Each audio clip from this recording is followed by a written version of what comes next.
Let me begin by thanking you for being here this morning. I know anytime we have a first, we're not sure what to expect. But we have a good group gathered here. We are appreciative of your taking your Saturday, as Victor mentioned, to be with us in this first Men's Day here at this congregation. We hope you'll be benefited. And I really appreciate the theme that has been chosen for the day, prayer. I mentioned this to Vic early on.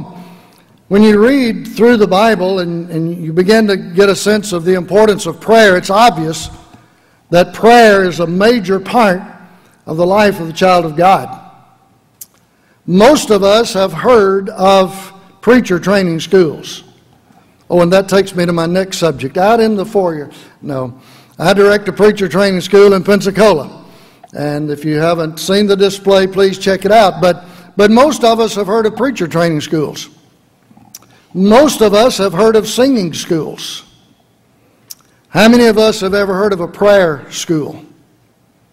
I asked that question one time, and a fellow raised his hand. I said, really?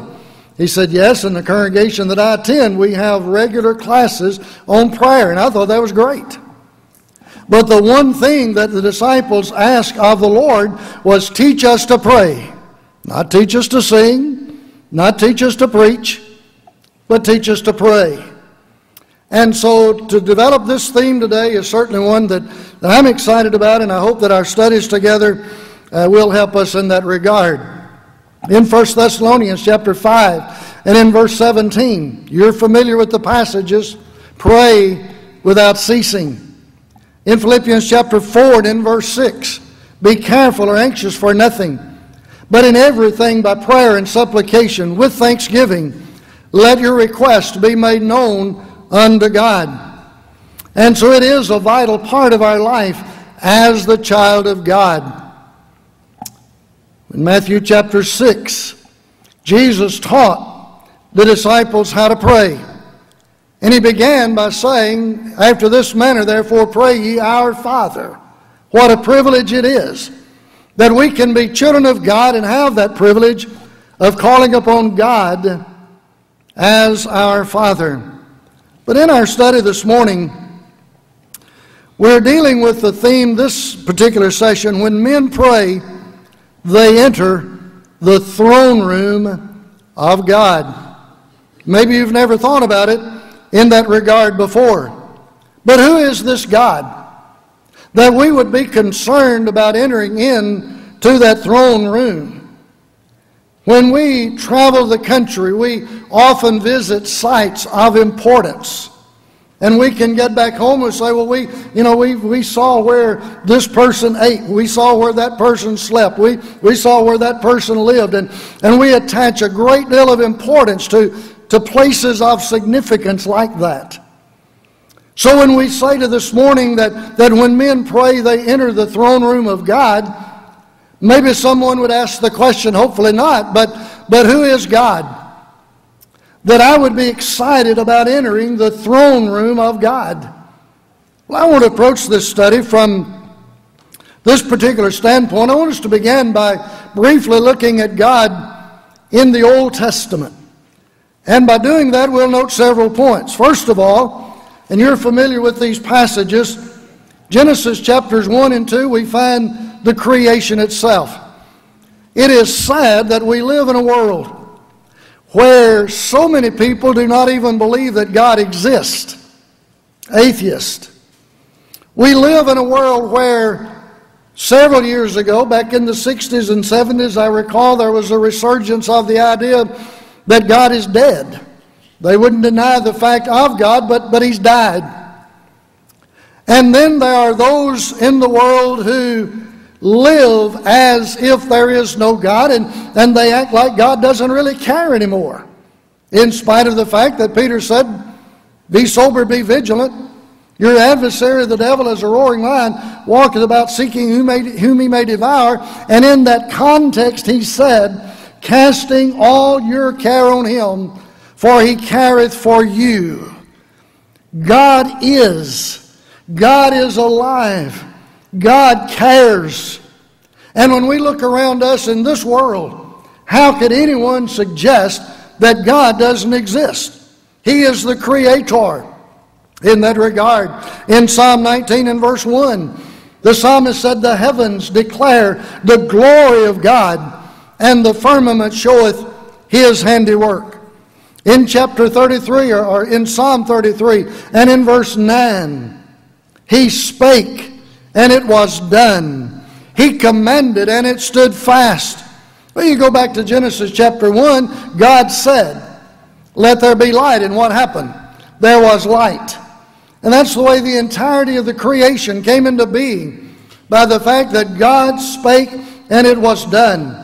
And so when we think about entering the throne room of God, we need to recognize that we are coming before the Creator of this world. It is amazing when you have discussions with people about the idea that God doesn't exist and this world just came into existence by some big explosion somewhere in the millions of years past. I recall on one occasion, and I use this illustration, it's a rather simple one, but you're driving down the road and you see something really pretty and shiny laying out there, and you think, I wonder what that was. So you put the car in reverse, you back up, and here is a beautiful watch laying beside the road, expensive watch. It's running, it's got accurate time on it. And you pick that watch up and you look at it and you say, there must have been an explosion in a metal factory around here somewhere, because here's a watch to prove it. Well, that's about the same way it is with this world. The very idea that what this world is could come into existence by some big explosion somewhere is ridiculous. God is. He is the Creator in that regard. But then again, you think, in the Old Testament especially, in Matthew chapter 26 and in verse 24, we learn that God is the God of Abraham, Isaac, and Jacob. Now, time's not going to permit us today to go back and study the lives of those three individuals. But if you study their lives and God's dealing with them in their lives, you'll have a greater appreciation for who God is in that regard. I remember a number of years ago hearing Brother Winford Clark do a lesson in a gospel meeting on Abraham. Tremendous lesson. I went home and took that thing and made 18 lessons out of it. And I've got a 18-lesson study on the life of Abraham. Abraham was the friend of God. And if Abraham being the friend of God, if we can figure out what it was about his life that made him the friend of God and incorporate those things into our lives, then why would it not make us the friend of God? But in this particular regard, He is the God of Abraham, Isaac, and Jacob. You'll recall in Exodus chapter 3, when God had heard the cry of His people down in Egypt, and He wanted Moses to go back and to lead them out. And there's this discussion that takes place in Exodus chapter 3. And so Moses says, well, when I go back down there and I tell them that God sent me down here, they're going to say, what's His name? What's His name? He said, I am that I am. So you tell them, I am sent you. Now think about that statement for a moment. I am. What is involved in that? Simply the fact that the essence of everything that is based upon God. Everything that is. Anything that is of value, anything worthwhile, anything in this life, God is responsible for it. I am. That's who we're talking about this morning in a very brief way. Then you'll recall in 1 Kings chapter 18, the occasion of where Elijah, the prophet of God, came to the people. And he said to them, how long halt ye between two opinions? They were at times going through the motions of serving God, and at other times they were going through the motion of serving Baal. And so he said, how long halt ye between two opinions? If God is God, then serve Him. If Baal is God, then serve Him.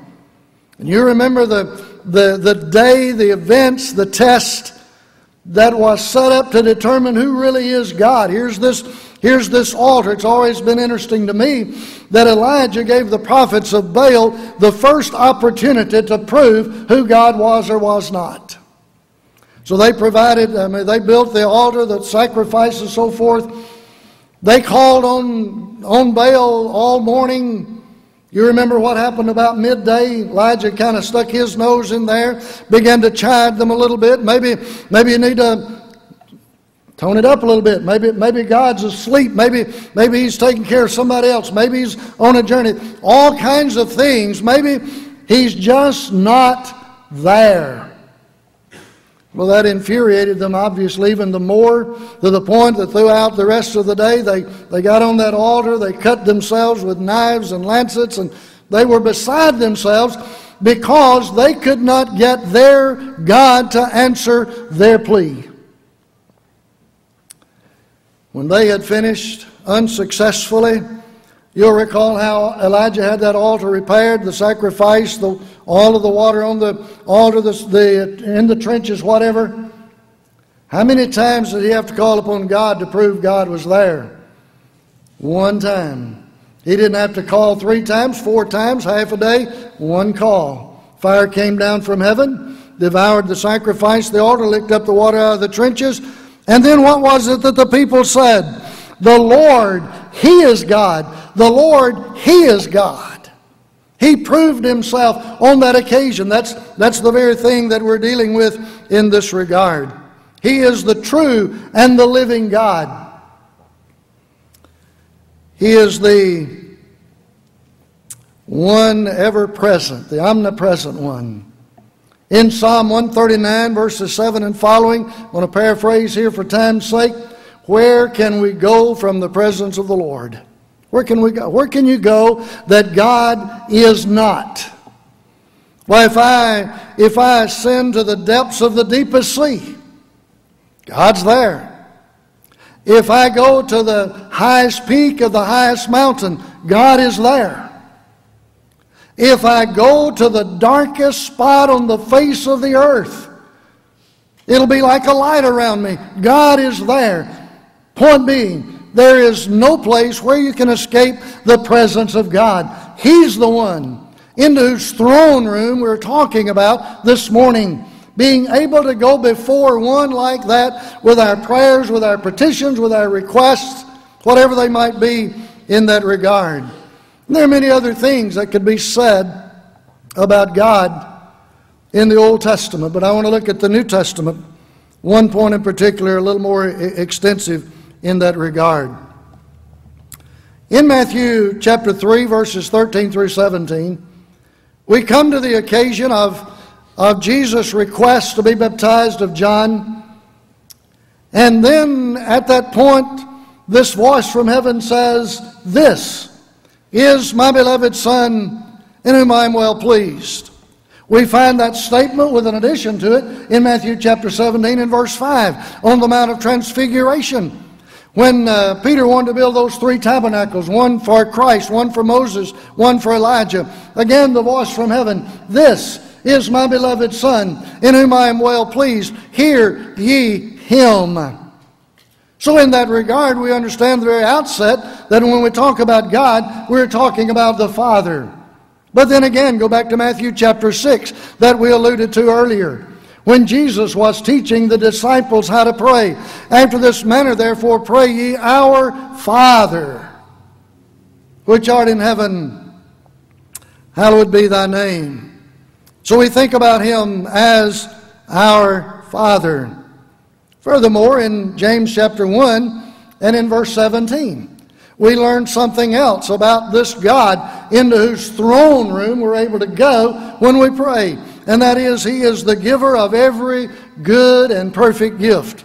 Every good and perfect gift cometh down from the Father of lights, with whom there is no variableness, neither shadow of turning.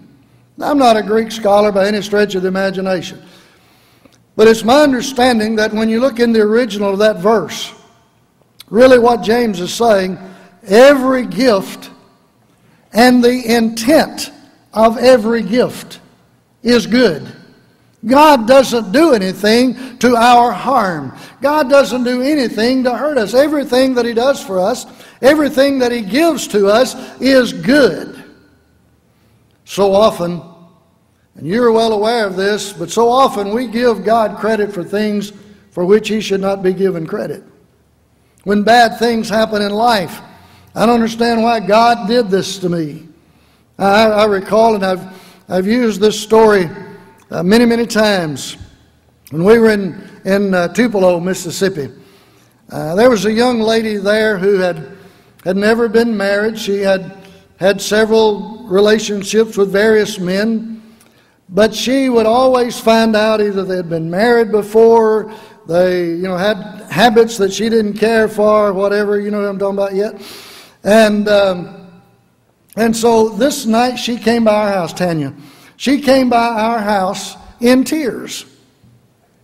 And she said, "I don't know what God is trying to say to me." I said, "What's the problem?" She said, "Well, I had another one of those relationships, and I just found out that the guy's not what he claimed to be, and I've broken it off, and I just don't know what God's trying to tell me." I looked at her and I said, "Tanya, have you ever considered the fact that it might be the devil trying to tell you something? You see, there's another force at work in this world besides God." I said, "Maybe it's the devil trying to get you to lower your standards, knowing that if he can get you to marry somebody with lower standards than what you have, then it'll bring you down ultimately." Her eyes got about that big. She said, "I never thought about it like that." She wound up marrying a faithful gospel preacher and has a wonderful Christian family this day. But you see, sometimes God gets credit for things for which He should not get the credit. So we have to understand that God is the giver of every good gift, and the intent of every good gift is good for us. That's the God that we serve. He is the one before whom we can take our petitions in this life. He is the one who enables us to be His sons. In 1 John chapter 3 and in verse 1, "Behold, what manner of love the Father hath bestowed upon us, that we should be called sons of God." Think about that. That He would make it possible for us to be His children, that we could call upon Him as our Father. How often have you been in a gathering of people, if you've had children, and you're in a big gathering of people and some strange kid runs up to you and starts calling you daddy and wants money? What are you going to do? You say, "I'm not your daddy." "You want money yonder's your dad back yonder." You see, that child doesn't have the right to call me father. Go to your father, not me. So it is with our spiritual Father. Only those who are children of God have the right to call upon Him as their Father. That's the privilege that we have today. And He has made that possible. What love He has bestowed upon us that enables us to be His children. And so in that regard then, not only does He enable us to be His children, He enables us to go into His throne room by means of prayer. What a blessed privilege that is, if we think about it in that regard. But then I want you to think about this a little bit, and maybe if you have your Bibles, I hope you do, take them and turn for just a minute to Acts chapter 17. You'll recall the setting. Paul was in Athens, a city wholly given to idolatry. I don't know the accuracy, but I've read different supposed scholars who say that there were somewhere in the neighborhood of 30,000 gods in that city. And that's not too difficult to believe when you realize that folks who were idolaters had an idol for everything. I mean, they had an idol for everything. But anyway, here's a city that is wholly given to idolatry. Verse 16, "While Paul waited for them in Athens, his spirit was stirred in him when he saw the city wholly given to idolatry." And then you come down to the further sections of that. You know, there's even an altar. I suppose in the event that they missed one somewhere, there's an altar with the inscription, "To the unknown God." He said, "Whom therefore ye ignorantly worship, Him declare I unto you." Now if you want a sermon on God, here it is. I don't know of a better one, because it's an inspired one. But in that regard, Paul then presents to them this God that they are ignorantly worshiping, and it helps us understand who this God is that we would want to go into His throne room. For example, you'll notice we're in Acts 17, and in verse 24, God that made the world and all things therein. What is he saying? Well, he begins by talking about God as the Creator. We've already talked about that briefly earlier. How many of these other gods that they were worshiping and serving had ever created anything? They had been created themselves. They were the works of men's hands. As Paul would say in Romans chapter 1, they worship and serve the creature rather than the Creator. That's what these folks were doing. But now he presents to them this God that has created something. He has created this world and all that in it is. Then you come down to verse 25. And he says, neither is worshipped with men's hands, as though he needed anything, seeing he giveth to all life and breath and all things. Not only is he the Creator, Paul says as well, he is the one who is to be worshipped. He's the only one who is worthy of, who is deserving of our worship. This God. None of these other gods had done anything to deserve any honor, glory, or praise. But certainly the God of heaven has in that regard. Then you come down to verse 26. And hath made of one blood all nations of men for to dwell on all the face of the earth. And hath determined the times before appointed and the bounds of their habitation. All men to dwell on the face of the earth. That suggests to me that He's the author of peace. He created this world in which we are to live. Of one blood, he talks about in that very section. And hath made of one blood all nations. He is the author of peace. If there is ever to be peace, it'll be based upon God and His teachings. Victor alluded to that a moment ago. And we need to understand, I think, a great statement. And then we're going to cover this in another lesson later on today. But the idea is, when we talk about certain things, we have a tendency to say, well, I don't think we can do that. You're right. We can't. But what can we do with God's help? And that'll be another lesson this afternoon. And so in that regard then, here is the author of peace. In verse 28. For in Him we live and move and have our being. As certain also of your own poets have said, for we are also His offspring. He is the one who is the sustainer of life. There are those who hold the view relative to creation, and they will admit that God created this world and all that in it is, but then they'll say something like this, and He wound it up just like a clock. He's just left it on its own. Eventually it's going to run down, just like a clock will run down. Let me tell you something. This world is going to end when the Lord decides it's going to end, not when it just runs down. That's when it's going to end. And so He is the sustainer. He's the one not only that created, but He's the one that keeps it going. In Hebrews chapter 1, God, who at sundry times divers manners spake in time past unto the fathers by the prophets, hath in these last days spoken to us by His Son, who upholds all things by the word of His power.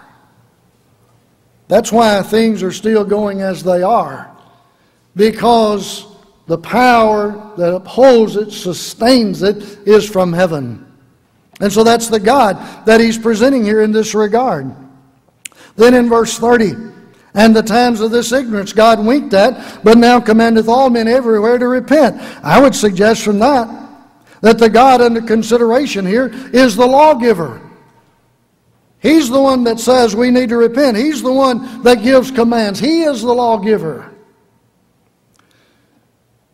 Several years ago, when I was in Fulton, there was a man in that area, matter of fact, he still lives there, but who was started teaching the idea that we're not under law anymore, that we're under grace. And the first time he presented that thought to me, I immediately thought of Galatians chapter 6 and verse 2, bear you one another's burden and so fulfill the law of Christ. I said, how are you going to deal with that when you tell me we're not under law? But he was saying no law but grace, as if they were mutually exclusive. So I said, how are you going to deal with that verse? He said, I'm not, because in all probability it's a mistranslation of the original text. That was the only explanation he could come up with at the time. That's sad. We have a lawgiver. We live under a law. James chapter 1, whoso looketh into the perfect law of liberty, and continueth therein, he being not a forgetful hearer, but a doer of the work, this man shall be blessed in his deed. That's the God in whose throne room we want to go. One who tells us what it is to live that Christian life and how He wants us to live and how we can be with Him eternally when this life is over. So He's the lawgiver. Verse 31, because He hath appointed a day in which He will judge the world in righteousness by that man whom He hath ordained, whereof He hath given assurance unto all men, in that He hath raised Him from the dead. He's also the source of judgment. You see, that's really crucial, isn't it? When we're trying to decide who is it that we're going to serve, and we face this. Folks, idolatry is not part of past history. It's a part of the present as well. There are so many idols out there, and you could name some of them as well as I. We don't have the little images sitting around. I'm not sure maybe why some of this stuff's not up here. Because you see, this can become an idol, can't it? This can become an idol, can't it? I'm sure that's not why he put them up here, but maybe he'll tell us later why they're here. But these things can, in and of themselves, good. Nothing wrong with these things. But if we allow them to come between us and God, they have become our idol. So we have to be careful in that regard. I've had people say, I'm sorry I wasn't in services, but you need to realize, Sidney, Sunday is the only day I have off, and you know how much I love to play golf. I do, but I just wonder if you realize where that's going to lead you eternally. You see, we have to understand that eventually we're not going to be judged by the golf pro. We're going to be judged by this God that Paul is discussing in this context. He's the one to whom we're going to answer. So why would we not want to come into His throne room and ask of Him the things that are needed in that regard? But in the little bit of time we have left, let's look at some other areas here. And that is, we see God in the Old Testament. We see God in the New Testament, and we've just, touched the hem of the garment in both of those areas. But God is on His throne. There are several passages, and again, time is not going to permit us to. Well, I don't know, when Victor signed these subjects, he obviously didn't take time into account. But in Revelation chapter 4, and as I looked, and behold, a door was opened into heaven, and the first voice which I heard was as it were of a trumpet talking with me, which said, Come up hither, and I will show thee things which must be hereafter. And then he talks about this, in essence, the throne room. A throne was set in heaven, and one that sat on that throne. And he that sat was to look upon like jasper and a sardine stone, and there was a rainbow about the throne, and the sight like an emerald. And he goes on and talks about some other things. But this is one of several passages where we have at least some insight as to the throne room of God. And the one thing that's obvious it's a very majestic place. Some of the other sections in that regard, Psalm 93, God in all of His glory is upon His throne. Or you think about Isaiah chapter 6, verses 1 through 5, especially in verse 5, and read about the majestic scene of the throne room of God.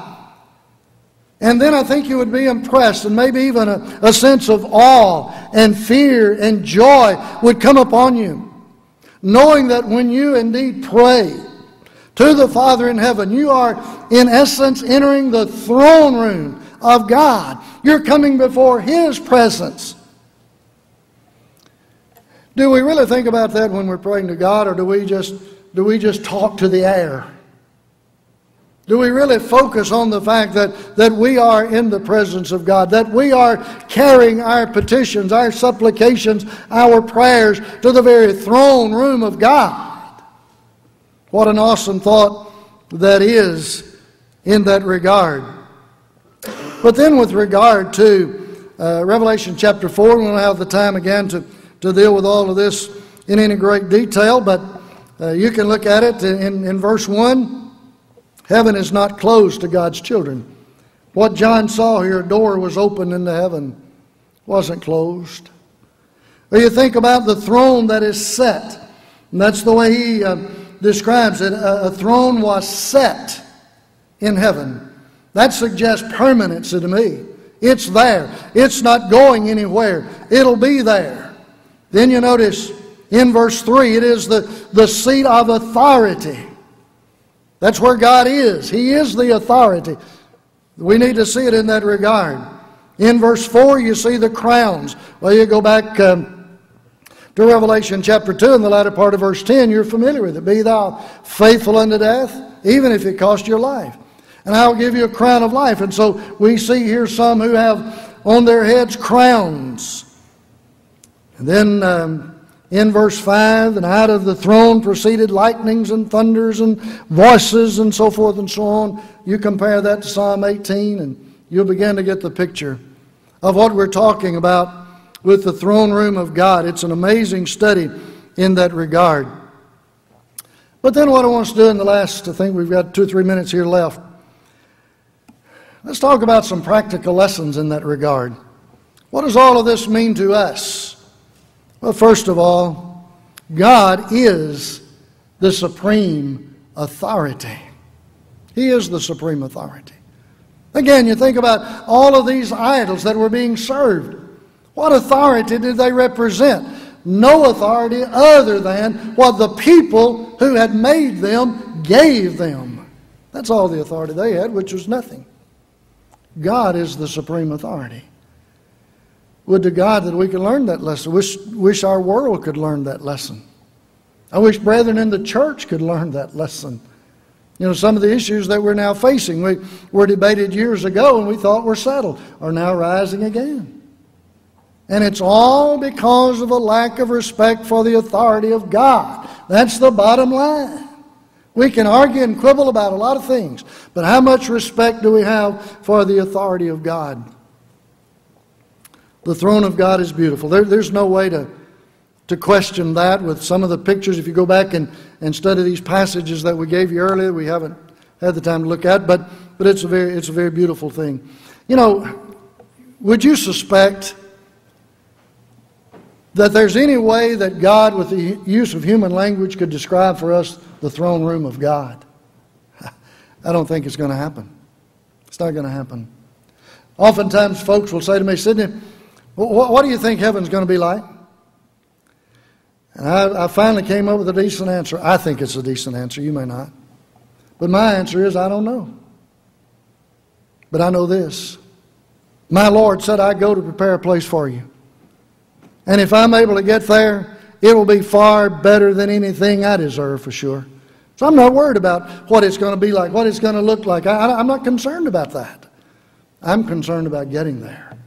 And I'll do it when I respect the authority of God. Worship is important to God. You can see that throughout these sections. And if you study through the Revelation letter, you'll see over and over and over again those around the throne of God giving honor and praise and glory to God. We ought to be doing the same thing today. It was amazing here a while back. I just wound up in the school teaching the book of Revelation, whatever that's worth. But anyway, in some of the sections where we were seeing these around the throne of God giving honor and glory and praise, I mentioned to the students, I said, every time I read that, it reminds me of the song, Worthy Art Thou. Worthy Art Thou. I love that song.